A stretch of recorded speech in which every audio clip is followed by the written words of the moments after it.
adventures of Biggles.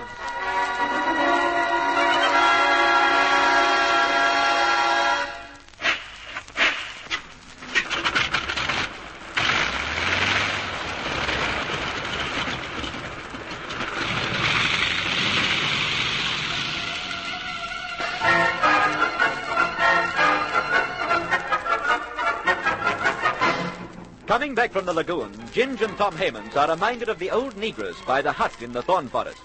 It occurs to them that she may have stolen Hagen's papers. They call up Biggles, who spreads his party and moves towards the clearing. He has no idea that Bertie and Colonel Summers are at this moment making a desperate bid to escape from the Viga. They overpower a Negro hand and, armed with his revolver, make for the companionway. But there's a shadow at the top. Von Starlein is peering down. Lizzie! Yes, it's us, Elbean.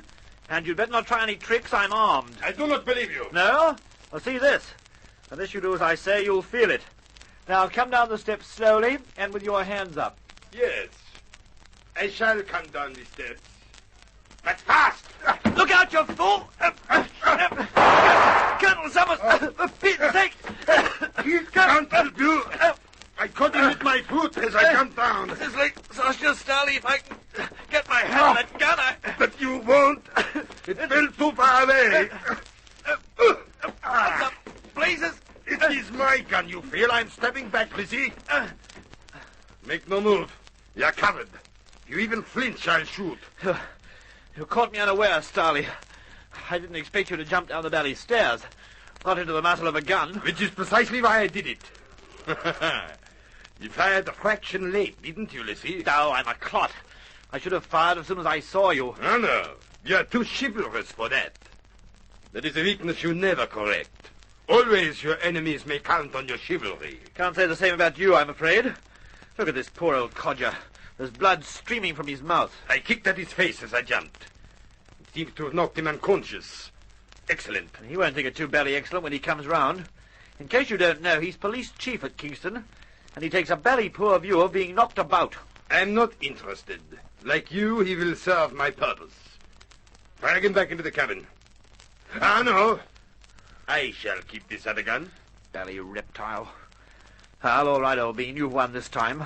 What are you going to do? First, see that you and your friends are safely locked in the cabin. Then I go to find the great Inspector Bigglesworth. Biggles? Why?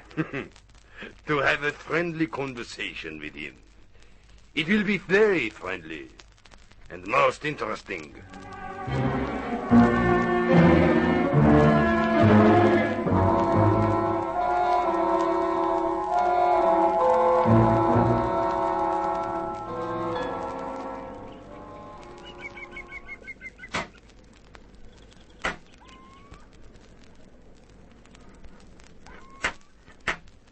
There it goes again, Biggles. What the dickens is that noise? Sounds like somebody hammering on metal.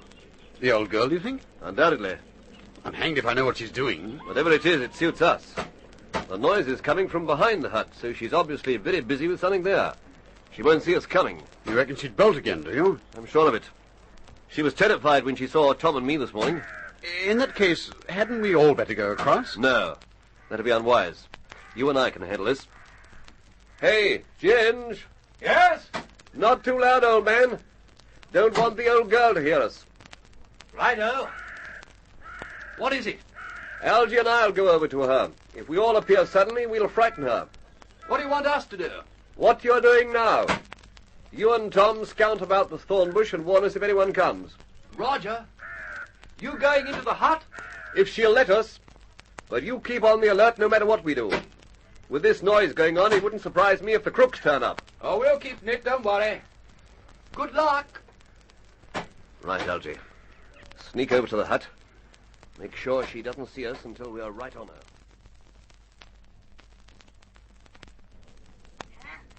Still behave stubborn, do you?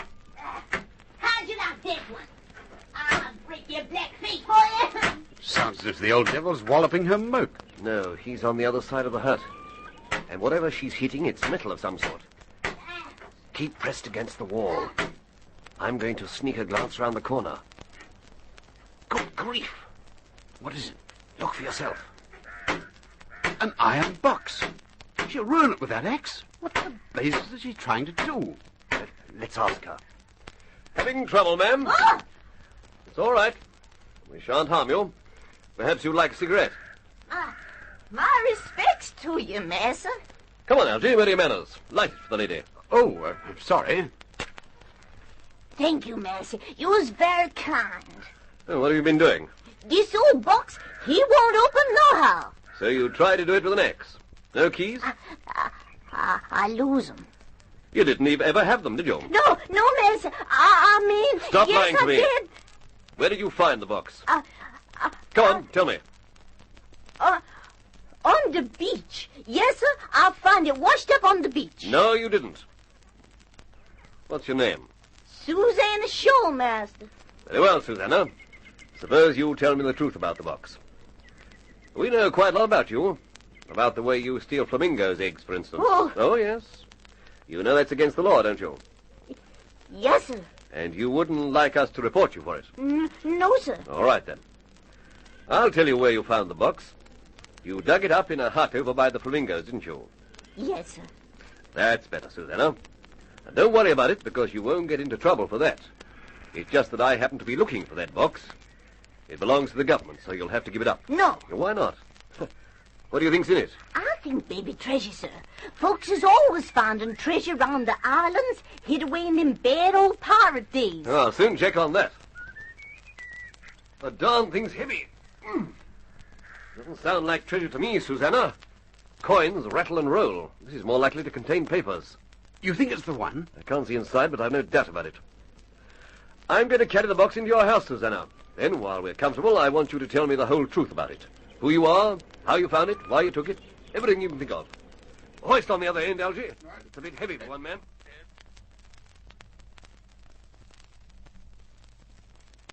You see, Mason, my husband, old Ned Shaw, he used to look after the flamingos. That was his job. So he was the government keeper of the flamingos? Yes, sir.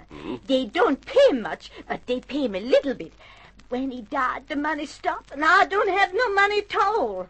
Only way I knows how to get money is to take flamingos' eggs into Matthew Town and sell 'em. That way, sir, I keeps alive. And that's the truth, Master. I only do it to eat. We're not doubting that. But what has this to do with the box you found? Well, ain't I tell you, Master? I go across every day for the eggs. Then one day, a long time ago, yes, sir, I sees a white man come up from the sea.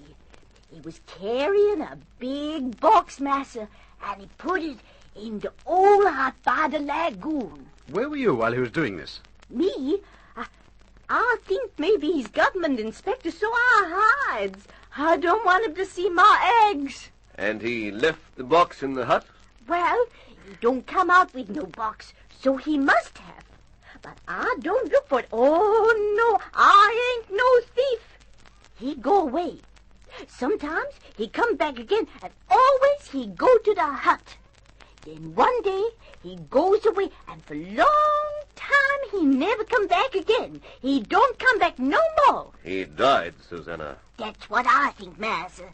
I says to myself, ain't no good that box being in there and going rusty when no one ain't coming for it no more. Susanna, girl, better you take it home and look after it. So I gets the box and brings it here, and that's all, Master. Except that you thought there was treasure in it and would have taken it if there were. I got no money, Master. I thinks if this man die, he don't want no treasure where he's gone. If no one want it, then I think maybe Susanna can have it. I'm very, very sorry if I've done wrong. You were wrong to take somebody else's property, Susanna, just as you were wrong to take the eggs. But we understand why you did it.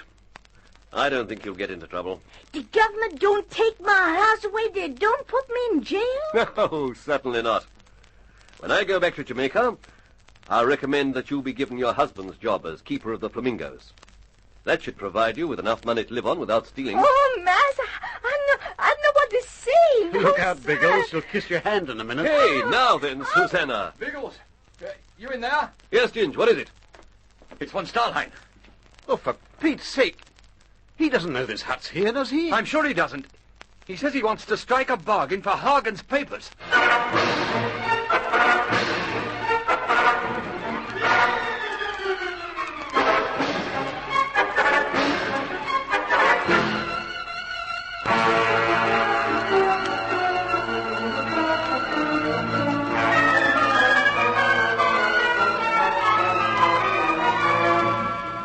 At last, von Stahlheim shows his hand. Will he force Biggles to give him the papers? What can a leader do when the lives of his men are in danger? Listen for the next tense, dramatic episode of The Air Adventures of Biggles.